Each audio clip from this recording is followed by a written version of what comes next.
প্রতিদিনই কিন্তু রান্না একটা বাকি থেকে যায়, সেটা হচ্ছে ইফতারির পরে নামাজ কালাম পড়ে একটু রেস্ট নিয়ে তারপরে বাকি তরকারিটা রান্না করি। মাছটা ভাজি করে রেখে দিয়েছিলাম কিন্তু ইফতারির আগেই, সেই ভাজি করা মাছ কুমড়ো বড়ি দিয়ে এখন হচ্ছে ভুনা করার জন্য তরকারি চড়াই দিছি। সুন্দর মতো মশলাটা কষায় নিচ্ছি। আসলে আমার কাছে মনে হয় তরকারির স্বাদটাই শুধু মশলা কষানোতে। কার কাছে কেমন মনে হয় জানি না, তবে আমার কাছে কিন্তু এমনই মনে হয়। কুমড়া বড়িগুলো কিন্তু ভেজে একদম ডুবো তেলে লাল লাল করে ফেলিছি। মাছগুলো একদম কড়া ভাজা দিছি, মশলা ভোনা হয়ে গেছে।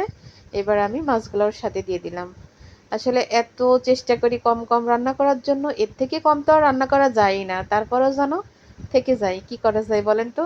আসলে দুধ কলা দিয়ে কিন্তু আমি কখনো খাই না, ছেলেরা খায়, আমি খাই না। কালকে জানি না কি মন চাইছে, একটু দুধ কলা দিয়ে ভাত নিছি, নিয়ে মাত্র 2 লুকমা মুখে দিয়ে সেই দুধ কলার ভাত কিন্তু ওর ভিতরে আমার হাত ধুয়ে ফেলতে হয়েছে। আমি একদমই খেতে পারি না। আর এইভাবে হচ্ছে রান্না করে রেখে দিলাম, ভোর রাত্রে আরও একটু জাল করে ঝোল কমায় তারপরে জিরের গুঁড়ো দিয়ে দেবো খাওয়ার সময়। দেখেন তো কুমড়া বড়িগুলো কত সুন্দর হয়েছে।